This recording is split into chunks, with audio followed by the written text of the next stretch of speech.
സുഹൃത്തുക്കളെ, കഴിഞ്ഞ ക്ലാസ്സിൽ ഡൈനാമിക് അരേ, അതേപോലെ അരേ ഫംഗ്ഷൻ, ഇത്തരം കാര്യങ്ങളാണ് നമ്മൾ സംസാരിച്ചിരുന്നത്.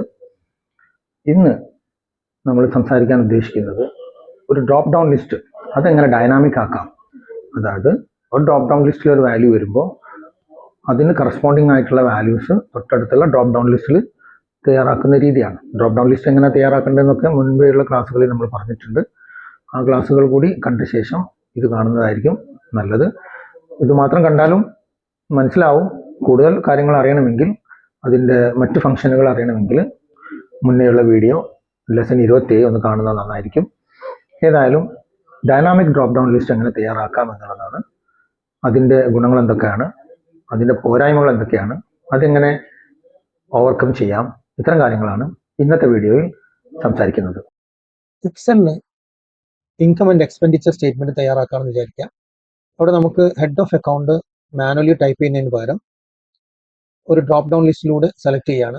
ഇവിടെ ഒന്ന് സെലക്ട് ചെയ്ത് കഴിഞ്ഞാൽ അതിന് കറസ്പോണ്ടിങ് ആയിട്ടുള്ള സബ് അക്കൗണ്ടുകളായിരിക്കണം അതിന് തൊട്ടടുത്തുള്ള ഡ്രോപ്പ് ഡൗൺ ലിസ്റ്റിൽ ഉണ്ടാവേണ്ടത്. ഇവിടെ നമ്മൾ മാറ്റി കൊടുക്കുമ്പോൾ നമുക്ക് ഇവിടെ എന്താക്കണം, മാറ്റാൻ കഴിയണം. ഇങ്ങനെ ഒരു ഡൈനാമിക് ഡ്രോപ്പ് ഡൗൺ ലിസ്റ്റ് എങ്ങനെ തയ്യാറാക്കാം, അതേപോലെ ഇവിടത്തേക്കുള്ള വാല്യൂകൾ എങ്ങനെ നമുക്ക് അപ്ഡേറ്റ് ചെയ്ത് കൊണ്ടുവരാം എന്നൊക്കെയുള്ള കാര്യങ്ങളാണ് വിശദീകരിക്കുന്നത്. ഇതിൽ കൂടുതൽ മനസ്സിലാക്കണമെങ്കിൽ ഡ്രോപ്പ് ഡൗൺ ലിസ്റ്റ് എങ്ങനെ തയ്യാറാക്കാം, അതേപോലെ എക്സൽ ടേബിളിന്റെ ഫീച്ചേഴ്സ് എന്തൊക്കെയാണെന്ന് അറിയണമെങ്കിൽ ലെസൺ 27 ലെസൺ 32 ഒന്ന് കാണുന്നത് നന്നായിരിക്കും. നമ്മുടെ ഡ്രോപ്പ് ഡൗൺ ലിസ്റ്റിലേക്ക് വരേണ്ട ഡാറ്റ ആണിത്. ഇതാണ് ഹെഡ് ഓഫ് അക്കൗണ്ട്, അതേപോലെ അതിൻ്റെ സബ് അക്കൗണ്ടുകളാണിത്. ഇവിടെ ഹെഡ് ഓഫ് അക്കൗണ്ടിൽ കറണ്ട് അസറ്റ്, അതിൻ്റെ ഹെഡിങ്ങിലാണ് നമ്മൾ അടുത്ത സബ് അക്കൗണ്ട് കൊടുത്തിട്ടുള്ളത്. ഫിക്സഡ് അസറ്റ് എന്നുള്ള ഇവിടെ അതിൻ്റെ ഹെഡിങ് ഇവിടെ കൊടുക്കണം. പിന്നെ അതേപോലെ കറണ്ട് ലയബിലിറ്റീസ്, ഇങ്ങനെ ഇവിടെ കാണുന്ന ഓരോന്നുമാണ് ഇവിടെയുള്ള സബ് അക്കൗണ്ടുകൾ. അപ്പോൾ ആദ്യം നമ്മൾ ചെയ്യേണ്ടത് ഇതിനൊരു ടേബിൾ ആക്കി മാറ്റേണ്ടതാണ്. ഇപ്പോൾ എക്സൽ ടേബിളിൻ്റെ പ്രോപ്പർട്ടീസും കാര്യങ്ങളൊക്കെ നമ്മൾ പറഞ്ഞിട്ടുണ്ട്. ടേബിൾ ആക്കുന്നതിൻ്റെ സൗകര്യം നമുക്ക് എന്തെങ്കിലും പുതുതായി ചേർക്കുമ്പോൾ നമ്മൾ ഇതിൻ്റെ റേഞ്ച് മാറ്റി കൊടുക്കേണ്ടതില്ല. ടേബിൾ തന്നെ ഓട്ടോമാറ്റിക്കായിട്ട് റേഞ്ച് അപ്ഡേറ്റ് ചെയ്യും. അത്തരം കാര്യങ്ങളൊക്കെ എക്സൽ ടേബിൾസിൻ്റെ 32ാമത്തെ അധ്യായത്തിൽ നമ്മൾ പറഞ്ഞിട്ടുണ്ട്. നമ്മൾ ആദ്യം ഇത് സെലക്ട് ചെയ്യുന്നു, എന്നിട്ട് കൺട്രോൾ T അടിച്ച് ടേബിൾ ആക്കി. ഇനി നമുക്ക് അതിൻ്റെ പ്രോപ്പർട്ടീസ് ഒക്കെ നമ്മൾ പറഞ്ഞിട്ടുണ്ട്. അവിടെ ഫിൽറ്റർ ബട്ടൻ്റെ ആവശ്യമില്ല, അങ്ങനെ ചെയ്തു. ഇനി നമുക്ക് ഇതിനൊക്കെ ഓരോ റേഞ്ച് ആക്കി മാറ്റണം. ഓരോന്നും സെലക്ട് ചെയ്ത് നമ്മൾ റേഞ്ച് ആക്കേണ്ട ആവശ്യമില്ല. അപ്പോൾ നമ്മൾ ആദ്യം ഇവിടെ ഒന്ന് പോയി നെയിം മാനേജർ, ഫോർമുലയിലെ നെയിം മാനേജർ എടുത്തു കഴിഞ്ഞാൽ ഇവിടെ ഇപ്പം നമ്മളൊരു ടേബിൾ ഉണ്ടാക്കിയിട്ടുണ്ട്, അതിൻ്റെ മാത്രമേ ഉള്ളൂ. ടേബിളിനെ നമുക്ക് എന്ത് ചെയ്യാം, ഒന്ന് റീനെയിം ചെയ്യണം. ഇവിടെ ടേബിൾ 2 എന്നാണുള്ളത്, അത് നമ്മൾ റീനെയിം ചെയ്യാണ്. എന്ത്, ടേബിൾ അക്കൗണ്ട് എന്ന് കൊടുക്കാം. ടേബിൾ അക്കൗണ്ട് നമ്മൾ കൊടുത്തു. ഈ പേര് വളരെ ഇമ്പോർട്ടൻ്റ് ആണ്. അപ്പോൾ ഇവിടെ നമ്മൾ ഫോർമുലയിൽ പോയി കഴിഞ്ഞാൽ ഇപ്പോൾ ടേബിൾ അക്കൗണ്ട് എന്നുള്ള ഒരു റേഞ്ച് ആണല്ലോ. അപ്പോൾ നമ്മൾ ടേബിൾ ക്രിയേറ്റ് ചെയ്യുമ്പോൾ അതിനെ റേഞ്ച് ആക്കി മാറ്റിയിട്ടുണ്ട്. ഇനി ടേബിൾ നമ്മൾ അപ്ഡേറ്റ് ചെയ്യുമ്പോഴൊക്കെ ഈ റേഞ്ചിന്റെ വാല്യൂസ് മാറിക്കൊണ്ടേയിരിക്കും. നമ്മൾ പ്രത്യേകിച്ച് ഇവിടെ വന്ന് ഇങ്ങനെ എഡിറ്റ് ചെയ്യേണ്ട ആവശ്യം ഉണ്ടാവില്ല. അപ്പോൾ ഇവിടെ ഇത്ര മാത്രമേ ഉള്ളൂ, അത് നിങ്ങൾക്ക് കാണാൻ വേണ്ടി പറഞ്ഞാണ്. ഇനി നമ്മൾ ഇതിന് ഓരോന്നിനും റേഞ്ച് ആക്കാൻ ഇങ്ങനെ സെലക്ട് ചെയ്തു റേഞ്ച് കൊടുക്കേണ്ട കാര്യമില്ല, അത് ഓരോന്നിനും നമ്മൾ റേഞ്ച് ആക്കണം. അതിനുള്ള വഴിയാണ് പറയുന്നത്. അപ്പോൾ നമ്മൾ ഇത്രയും ഭാഗമാണ് നമുക്ക് വേണ്ടി, നമ്മൾ സെലക്ട് ചെയ്യുന്നു. എന്നിട്ട് ക്രിയേറ്റ് ഫ്രം സെലക്ഷൻ ഇവിടെ കാണാം, അത് ക്ലിക്ക് ചെയ്യുന്നു. എന്നിട്ട് നമുക്ക് ക്രിയേറ്റ് നെയിംസ്, എന്താണ് പേര് വേണ്ടത്, അത് നമ്മൾ ടോപ്പ് റോ എന്ന് മാത്രം സെലക്ട് ചെയ്ത് ഓക്കെ കൊടുക്കുന്നു. അതോടുകൂടി ഇവിടെ അത്രയും റേഞ്ച് നമുക്ക് ക്രിയേറ്റ് ചെയ്ത് തന്നിട്ടുണ്ട്. പക്ഷെ ഇവിടെ ഒന്ന് ശ്രദ്ധിക്കാനുള്ളത്, റേഞ്ച് നെയിമിന് സ്പേസ് അനുവദിക്കില്ല. അതുകൊണ്ട് എക്സിൽ തന്നെ ഓട്ടോമാറ്റിക് ആയിട്ട് കറണ്ട് അസറ്റ്സ് എന്നുള്ളവർക്ക് കറണ്ട് അണ്ടർസ്കോർ അസറ്റ്സ് ആണ്, കറണ്ട് ലയബിലിറ്റീസ്, അങ്ങനെ ഓരോന്ന് ഇത് ആൽഫബറ്റിക് ഓർഡറിലാണ് ഉണ്ടാവുക. ഇതൊക്കെ നമ്മുടെ ടേബിളിന്റെ ഹെഡറാണിത്. അതിലൊക്കെ ഓരോ റേഞ്ച് ഉണ്ടാക്കിയിട്ടുണ്ട്. ഈ കാര്യങ്ങളും നമ്മൾ മുമ്പ് വിശദീകരിച്ചിട്ടുണ്ട്, എങ്ങനെ റേഞ്ച് നെയിം നോക്കണം. ഇത്രയും കാര്യങ്ങൾ നമുക്ക് ആയി കഴിഞ്ഞു. ഇനി നമുക്ക് നമ്മുടെ ഇൻകം ആൻഡ് എക്സ്പെൻഡിച്ചർ എന്ന സ്ഥലത്ത് പോയി അവിടെയും ഇതേപോലെ ഒരു ടേബിൾ ഉണ്ടാക്കണം. ടേബിൾ ഉണ്ടാക്കുന്നതിന് വേണ്ടി നമ്മൾ ഈ റേഞ്ച് സെലക്ട് ചെയ്യുന്നു. ഇത് മാത്രമായിട്ടും സെലക്ട് ചെയ്യാം, ഇത് ഹെഡിങ് മാത്രമാണെങ്കിലും ടേബിൾ ഉണ്ടാവും. നമ്മൾ സെലക്ട് ചെയ്തു, എന്നിട്ട് നേരത്തെ പോലെ കൺട്രോൾ T അടിക്കുന്നു, ഹെഡിങ് ഉണ്ടെന്ന് കൊടുത്തു, ഓക്കെ കൊടുത്തു. ടേബിളിന്റെ പ്രോപ്പർട്ടീസ് ഇവിടെ വന്നു, ടേബിൾ ഡിസൈൻ വന്നു, ഫിൽറ്റർ ബട്ടൺ കൊടുത്തു. ഇവിടെ നമ്മൾ സെലക്ട് ചെയ്ത് ടേബിൾ TBL സ്മോൾ ലെറ്റർ നമ്മൾ കൊടുക്കുക, അതൊരു പ്രാക്ടീസ് അങ്ങനെയാണ്. TBL എന്ന് കൊടുത്തിട്ട് നമ്മൾ സ്റ്റേറ്റ്മെന്റ് കൊടുക്കുക. സ്പെല്ലിംഗ് ഒക്കെ കറക്റ്റ് ആയിട്ടൊന്ന് നോക്കാം. സ്റ്റേറ്റ്മെന്റ്, കാരണം ഇത് നമ്മൾ മറ്റുള്ള സ്ഥലത്ത് ഈ പേര് കൊടുക്കാനുള്ളതാണ്. നമ്മൾ സ്റ്റേറ്റ്മെന്റ് എന്ന് കൊടുക്കുന്നു. അതോടുകൂടി നമുക്ക് ഒരു ടേബിൾ കിട്ടിക്കഴിഞ്ഞു. ഇനി നമുക്ക് ആവശ്യം, ഇവിടെ ഡേറ്റ് അടിക്കുന്നു, ഇവിടെ നമുക്ക് ഡ്രോപ്പ് ഡൗൺ ലിസ്റ്റ് വേണം. ആ ഡ്രോപ്പ് ഡൗൺ ലിസ്റ്റിലേക്ക് വേണ്ടത് ഈ വാല്യൂസ് ആണ്. ഈ വാല്യൂസിനെ നമ്മൾ ഇവിടെ എന്താക്കിയിട്ടുണ്ട്, റേഞ്ച് നേരത്തെ ക്രിയേറ്റ് ചെയ്തിട്ടുണ്ട്. പക്ഷേ റേഞ്ചിന്റെ ഹെഡിങ് എന്താണ്, ഹെഡ് ഓഫ് ഹെഡ് അണ്ടർസ്കോർ എന്നുള്ളതാണ്. അപ്പോൾ ആ ഹെഡിങ് നമ്മൾ കൊടുക്കണം. അപ്പോൾ അങ്ങനെയാണ് റേഞ്ചിൽ. അപ്പോൾ റേഞ്ച് വാല്യൂ ഇത്രേ എടുത്തിട്ടുണ്ടാവുള്ളൂ. അതുകൊണ്ട് അങ്ങനെ നമുക്കൊരു സൗകര്യമുണ്ട്. നമ്മൾ ഇവിടെ സെലക്ട് ചെയ്യുന്നു. ഇനി എങ്ങനെയാണ് കൊടുക്കുക എന്നുള്ളത് നമ്മൾ മുമ്പ് പറഞ്ഞിട്ടുണ്ട്. ഡാറ്റ വാലിഡേഷൻ ഇവിടെ ക്ലിക്ക് ചെയ്തു. ഇവിടുന്ന് നമ്മൾ ലിസ്റ്റ് നിന്ന് എടുക്കുന്നു. എന്നിട്ട് ഇവിടെ ജസ്റ്റ് നമ്മൾ റേഞ്ച് നെയിം കൊടുത്താൽ മതി. റേഞ്ച് നെയിം എന്താണ്?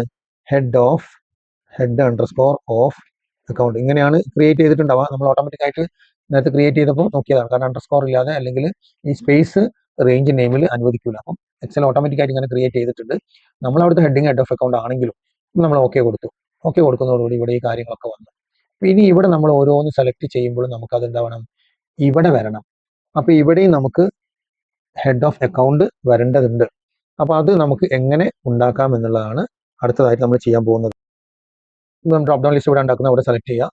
ഇനി നമ്മൾ വീണ്ടും ഡാറ്റ വാലിഡേഷൻ അവിടെ പോയി ലിസ്റ്റ് എടുത്തു. ഇവിടെ നമ്മൾ ഫോർമുല ടൈപ്പ് ചെയ്യാണ്. ഇൻഡയറക്റ്റ് എന്താണ് ചെയ്യുക എന്നുള്ളത് നമ്മൾ മുമ്പത്തെ വീഡിയോയിലൊക്കെ വിശദീകരിച്ചിട്ടുണ്ട്. തുടർച്ചയായി കാണുന്ന ആളുകൾക്ക് ബുദ്ധിമുട്ടുണ്ടാവില്ല. ഇൻഡയറക്റ്റ് ആയിട്ട് നമ്മൾ കൊടുക്കുകയാണ്. ഈ സെൽ അഡ്രസ് ആണ് എടുക്കുക. പക്ഷെ അതിനു മുമ്പ് നമുക്ക് ഇവിടെ ഈ സെൽ അഡ്രസ്സിൽ കാണുന്ന വാല്യൂവിൽ റേഞ്ച് നെയിം ആണല്ലോ ഇത് വരേണ്ടത്. പക്ഷെ ഇവിടെ അണ്ടർസ്കോർ ഇല്ല. അപ്പോൾ നമുക്ക് ഇതിന് അണ്ടർസ്കോർ ഉള്ള ഒരു വാല്യൂ ആയിട്ട് ഇതിനെ കൺവേർട്ട് ചെയ്യണം. അതിനപ്പോൾ നമ്മൾ സബ്സ്റ്റിറ്റ്യൂട്ട് എന്നുള്ള ഒരു ഫോർമുല ഉപയോഗിക്കുന്നു. സബ്സ്റ്റിറ്റ്യൂട്ടിന് കൊടുത്തു. എന്താണ് സബ്സ്റ്റിറ്റ്യൂട്ടിന്റെ കാര്യങ്ങൾ വരുന്നതെന്ന് വെച്ചാൽ ഇതിലെ വാല്യൂ സെലക്ട് ചെയ്തു B2. അപ്പോൾ ഇവിടെ അബ്സല്യൂട്ട് റെഫറൻസ് ഉണ്ടാവുക. നമുക്ക് ഈ റെഫറൻസ് എപ്പോഴും മാറണമല്ലോ. അടുത്ത റോയിലേക്ക് വരുമ്പോൾ റെഫറൻസ് മാറണം എന്നുള്ളതുകൊണ്ട് നമ്മൾ ആ അബ്സല്യൂട്ട് റെഫറൻസ് ഒഴിവാക്കിയിട്ട് റിലേറ്റീവ് റെഫറൻസ് ആക്കി കോമ. ഇനി നമുക്ക് ഈ സ്പേസ് കൊട്ടേഷനിൽ കൊടുത്തു. ഈ സ്പേസിന് നമുക്ക് അണ്ടർസ്കോർ ഇട്ട് കൊടുക്കണം. അപ്പോൾ അത് അണ്ടർസ്കോർ കൊടുത്തു.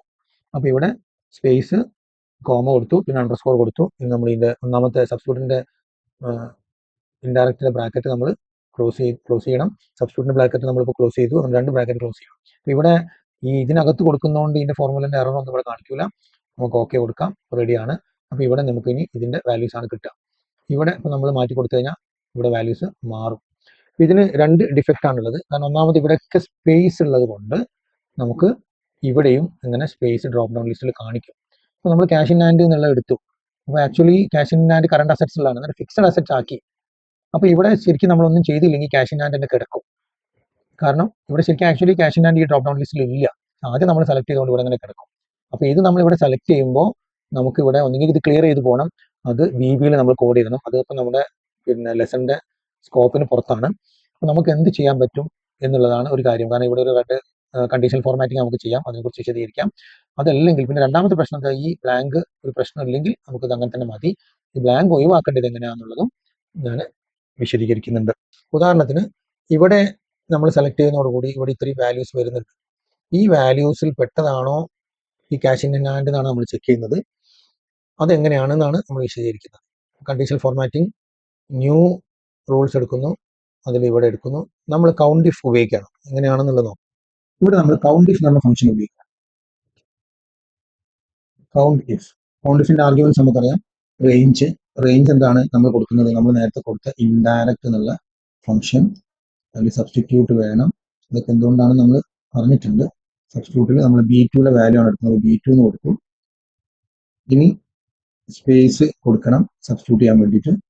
പിന്നെ അണ്ടർസ്കോർ കൊടുക്കണം കോഴ്സിൻ്റെ ഉള്ളിൽ. സബ്സ്റ്റിറ്റ്യൂട്ടിന്റെ ബ്രാക്കറ്റ് ക്ലോസ് ചെയ്തു. ഇൻഡയറക്റ്റിന്റെ ബ്രാക്കറ്റ് ക്ലോസ് ചെയ്തു. ഈ ഇൻഡയറക്റ്റ് സബ്സ്റ്റിറ്റ്യൂട്ട് എന്നുള്ള ഫംഗ്ഷന് ഫിക്സഡ് അസറ്റ് അല്ലെങ്കിൽ കറണ്ട് അസറ്റ് നമ്മൾ സെലക്ട് ചെയ്യുമ്പോൾ അതിന് കറസ്പോണ്ടിങ് ആയിട്ടുള്ള ഡ്രോപ്പ് ഡൗൺ ലിസ്റ്റിലേക്ക് വേണ്ട വാല്യൂസ് നമുക്ക് തരും. അതിന്റെ സബ് അക്കൗണ്ട് തരും. ആ അക്കൗണ്ടിന് ഈ ക്യാഷ് ഇൻ ഹാൻഡ് വരുമോ എന്നാണ് നോക്കുക. നമുക്ക് ക്യാഷ് ഇൻ ഹാൻഡ് നമ്മൾ കൊടുത്തിട്ടുണ്ട്. അങ്ങനെ വരുമോ എന്ന് ടെസ്റ്റ് ചെയ്യാൻ വേണ്ടി നമ്മൾ ക്രൈറ്റീരിയ എന്ത് കൊടുക്കണം? C2യുടെ വാല്യൂ ആണ് കൊടുക്കേണ്ടത്. കാരണം C2യിലാണല്ലോ സബ് അക്കൗണ്ട് ഉള്ളത്. ഇത് C2 ആണ്. ഈ വാല്യൂ ഇവിടുത്തെ C2 ആണ്. എവിടെ നോക്കിയാൽ അറിയാം C2 എന്ന് കൊടുത്തു. നമ്മൾ കൗണ്ട് ഇഫിന്റെ ക്ലോസ് ചെയ്തു. അപ്പോൾ ഇത് ഈക്വൽ ഉണ്ടെങ്കിൽ 1 റിട്ടേൺ ചെയ്യും. അല്ലെങ്കിലോ അങ്ങനെ ക്യാഷ് ഇൻ ഹാൻഡ് അതിലില്ലെങ്കിലോ 0 റിട്ടേൺ ചെയ്യും. അപ്പോൾ 0 റിട്ടേൺ ചെയ്താൽ നമ്മൾ ഈക്വൽ ടു 0 എന്ന് കൊടുക്കും. അപ്പോൾ 0 റിട്ടേൺ ചെയ്ത് 0 ഈക്വൽ ടു 0 ആണെങ്കിൽ ട്രൂ ആവും. അപ്പോൾ ട്രൂ ആയി കഴിഞ്ഞാൽ അവിടെ റെഡ് കളർ. ആ രീതിയിലാണ് നമ്മൾ ഫോർമാറ്റ് ചെയ്യുന്നത്. നമ്മൾ ഫോർമുല ഇവിടെ കൊടുത്തു കഴിഞ്ഞു. ഞാൻ വിശദീകരിച്ചു. ഈ ഫോർമാറ്റ് നമ്മൾ കൊടുക്കുന്നു. ഓക്കെ കൊടുത്തു. ഇവിടെ കൊടുത്തു. ഇനിയിപ്പോൾ എന്താണ് ക്യാഷ് ഇൻ ഹാൻഡ് അതിൽ പെട്ടതല്ല. ഇനി നമ്മൾ ഓക്കെ കൊടുക്കുന്നതോടുകൂടി ഇവിടെ റെഡായി. അതേസമയം നമ്മൾ ഇവിടുന്ന് സെലക്ട് ചെയ്യുന്നതോടുകൂടി എന്തായി? റെഡ് പോയി. ഇവിടെ നമ്മൾ മാറ്റി കൊടുത്തെന്ന് വിചാരിക്കുക. കറണ്ട് ലയബിലിറ്റി ഉടനെ റെഡായി. കാരണം എന്താ? നമുക്കൊരു വാണിംഗ് ആയി. ഇവിടെ ഈ വാല്യൂസ് അല്ല വേണ്ടത്. അപ്പം അതാണ് ഒരു മെത്തേഡ്. ഇനി ഇവിടെ ബ്ലാങ്ക് ആയിട്ട് വരുന്ന കാര്യങ്ങൾ എങ്ങനെ ഒഴിവാക്കാം എന്നുള്ളതാണ്. സിമ്പിൾ ആയിട്ടുള്ള കാര്യമാണ് നമ്മൾ പറയുന്നത്. അതിന് നമുക്കറിയാം, നമ്മൾ ഇവിടെ ഒരു മാസ്റ്റർ ലിസ്റ്റ് ഉണ്ടാക്കിയത് ഒരു ടേബിളിൽ അതിൽ ബാക്കിയുള്ള വാല്യൂസ് ഒക്കെ ഹെഡ് ഓഫ് അക്കൗണ്ടും സബ് അക്കൗണ്ടും കൊടുത്തതാണ്. അതിന് പകരമായിട്ട് ഇതിൽ ഓരോന്നിനും നമ്മൾ ഓരോ ടേബിൾ ആക്കി മാറ്റുന്നു എന്ന് വിചാരിക്കാം. അപ്പൊ ഇവിടെ നമ്മൾ ഇതേപോലെ ക്രിയേറ്റ് ചെയ്യും. മാസ്റ്റർ ലിസ്റ്റ് നമ്മൾ മാറ്റി, എന്നിട്ട് ഇത് നമ്മൾ സെലക്ട് ചെയ്ത് ഇതിനെ കൺട്രോൾ T അടിച്ച് നമുക്കൊരു ടേബിൾ ക്രിയേറ്റ് ചെയ്യാം. ഇവിടെ ഏതെങ്കിലും സെല്ല് സെലക്ട് ചെയ്ത് നമ്മൾ ടേബിൾ ക്രിയേറ്റ് ചെയ്യുന്ന അങ്ങനെ പറഞ്ഞിട്ടുണ്ട്, ഇത് ക്രിയേറ്റ് ചെയ്യാം. അങ്ങനെ ഓരോന്നും മാത്രമല്ല, ഓരോന്നിന്റെയും പേര് നമ്മളൊന്ന് ശ്രദ്ധിക്കേണ്ടതുണ്ട്. ഹെഡ് ഓഫ് അക്കൗണ്ടിന് ഇവിടെ കൊടുത്തു, വീണ്ടും കറണ്ട് അസറ്റ്സ് എന്ന് കൊടുത്തു. ഇങ്ങനെ ഓരോന്നും നമ്മൾ ഫിക്സഡ് അസറ്റ്സ് ഇങ്ങനെ തന്നെ പേര് കൊടുക്കണം. കാരണം ഇവിടെയുള്ള പേര് ആണ് നമുക്ക് കൊടുക്കേണ്ടത്. ഇവിടെ ഫിക്സഡ് അസറ്റ്സ് എന്നാണല്ലോ ഇവിടെ ഉള്ളത്. ഈ ഫിക്സഡ് അസറ്റ്സിന്റെ ടേബിൾ എന്തായിരിക്കണം, അണ്ടർസ്കോർ വെച്ച് കൊടുക്കണം. കാരണം എന്താ, സ്പേസ് നേരത്തെ പറഞ്ഞതുപോലെ റേഞ്ച് നെയിംസിന് ടേബിളിന്റെ റേഞ്ച് നെയിം ആണല്ലോ, അതിൽ സ്പേസ് അനുവദിക്കില്ല. ഇങ്ങനെ ഈ രീതിയിൽ ഈ ഓരോന്നും നമ്മൾ ടേബിൾ ആക്കി മാറ്റും. ഇതൊക്കെ സെപ്പറേറ്റ് ടേബിൾ ആണ്. ഇവിടെ നോക്കിയാൽ കാണാം, ടേബിൾ ഡിസൈൻ കാണാം. അതിന്റെ എല്ലാം ഫിൽറ്റർ ബട്ടനൊക്കെ നമ്മൾ ഒഴിവാക്കി കറണ്ട് ലയബിലിറ്റീസ് അണ്ടർസ്കോർ കൊടുത്തിരിക്കുന്നു. ഇവിടെ ഓരോന്നും അവസാനം അതർ ഇൻകം എന്നുള്ളത് ഇവിടെ എന്താണ്, അണ്ടർസ്കോർ കൊടുക്കും. അങ്ങനെ നമുക്ക് ആവശ്യമുള്ള അത്രയും ടേബിൾ ക്രിയേറ്റ് ചെയ്യുന്നു. അപ്പൊ ഇവിടെ എന്താ പ്രത്യേകത, നമുക്ക് പുതിയത് ആഡ് ചെയ്യണമെങ്കിൽ നമ്മളിവിടെ ഇവിടെ വെച്ച് ടാബ് അടിച്ച് പുതിയൊരു റോ ക്രിയേറ്റ് ചെയ്യാം. ഇവിടെ നമുക്ക് കറണ്ട് അസറ്റ്സിൽ ആഡ് ചെയ്യണമെങ്കിൽ ഇവിടെ സെലക്ട് ചെയ്യാം. ഇവിടെ പുതിയ ഒരു റോ ക്രിയേറ്റ് ചെയ്തിട്ട് അവിടെ നമുക്ക് ആവശ്യമുള്ള ഫീൽഡുകൾ വേണമെങ്കിൽ എൻ്റർ ചെയ്ത് കൊടുക്കാം. അങ്ങനെ ഓരോന്നിലും ഇവിടെ വെച്ചുകൊണ്ട് നമ്മൾ ടാബ് അടിക്കണം. അപ്പോഴാണ് പുതിയ റോ ഈ ടേബിൾ ക്രിയേറ്റ് ചെയ്യുക. ഇത് ടേബിളിന്റെ റോ ആണ്, ഇനി അടിച്ചാൽ ഇനിയും പുതിയ റോ ക്രിയേറ്റ് ചെയ്യപ്പെടും. ഇങ്ങനെ ഓരോന്നിലും നമുക്ക് അഡീഷണൽ ആയിട്ട് കൊടുക്കണമെങ്കിൽ ചെയ്യാം. ഈ രീതിയിൽ നമ്മൾ ടേബിൾ മാറ്റുന്നു. ഇവിടെ നമ്മൾ സെലക്ട് ചെയ്യുന്നു, ഡാറ്റ ലിസ്റ്റ് എടുക്കുന്നു. ഇവിടെ നമുക്ക് ടൈപ്പ് ചെയ്ത് കൊടുക്കണം. നേരത്തെ നമ്മൾ ഈ equal to head underscore off എന്നൊക്കെയാണ് കൊടുത്തത്. അതൊരു റേഞ്ച് ആയതുകൊണ്ട് നമുക്ക് ഡയറക്റ്റ് ആയിട്ട് ആ റേഞ്ച് നെയിമിന് ഈക്വൽ ടു കൊടുക്കാം. പക്ഷെ ഇവിടെ നമുക്ക് റേഞ്ച് അല്ല, അതൊരു ടേബിളിന്റെ ഭാഗമായിട്ടുള്ളതായതുകൊണ്ട് നമ്മളിവിടെ ഇൻഡയറക്റ്റ് ആയിട്ടാണ് കോൾ ചെയ്യുന്നത്. അതുകൊണ്ട് ഇൻഡയറക്റ്റ് എന്നുള്ള ഫംഗ്ഷൻ കൊടുക്കുന്നു. എന്നിട്ട് റേഞ്ച് നെയിം കൊടുക്കുന്നു. കോഡ്സിൽ കൊടുക്കണം. എന്താണ് നമ്മുടെ range name, head underscore of account. ഇത് ആക്ച്വലി നമ്മൾ ടേബിൾ ഉണ്ടാക്കിയപ്പം ഉണ്ടായിട്ടുള്ള റേഞ്ചിന് അത് ടേബിൾ നെയിം ആണ്, ഹെഡ് ഓഫ് അക്കൗണ്ട് എന്നുള്ളത്. അതുകൊണ്ടാണ് നമ്മൾ അങ്ങനെ കൊടുക്കുന്നത്. വേണമെങ്കിൽ ഇത് ടേബിൾ ആണെന്ന് അറിയാണെങ്കിൽ മുമ്പിൽ നിങ്ങൾക്ക് ഒരു ടേബിൾ TBL എന്നൊക്കെ പറഞ്ഞ പ്രൊസീഡിങ്സ് ഒക്കെ കൊടുക്കാം. അപ്പൊ അത് നമ്മൾ അങ്ങനെ കൊടുക്കുന്നതോടുകൂടി ഇനി നമുക്ക് ഇവിടെ എന്ത് ചെയ്യാം, ഓക്കെ ക്ലിക്ക് ചെയ്യാം. അപ്പൊ ഇവിടെ റെഡിയായി, ഇവിടെ ഇത് റെഡിയായി. ഓക്കെ, ഇനി നമുക്ക് വീണ്ടും ഇവിടെ ക്ലിക്ക് ചെയ്ത് ഇവിടെ നേരത്തെ പറഞ്ഞ അതേ കാര്യങ്ങൾ തന്നെ കൊടുക്കാം. എന്താണ്, ഈക്വൽ ടു ഇൻഡയറക്റ്റ്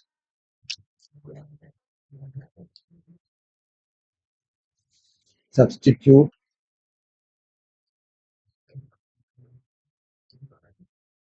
B2 ആണ് ഇവിടുത്തെ ഇത് എന്നുള്ളതുകൊണ്ടാണ് നമ്മൾ B2 കൊടുക്കുന്നത്. Main drop down list B2 ആയതുകൊണ്ടാണ് നമ്മൾ B2 എന്നുള്ള സെൽ അഡ്രസ് കൊടുക്കുന്നത്.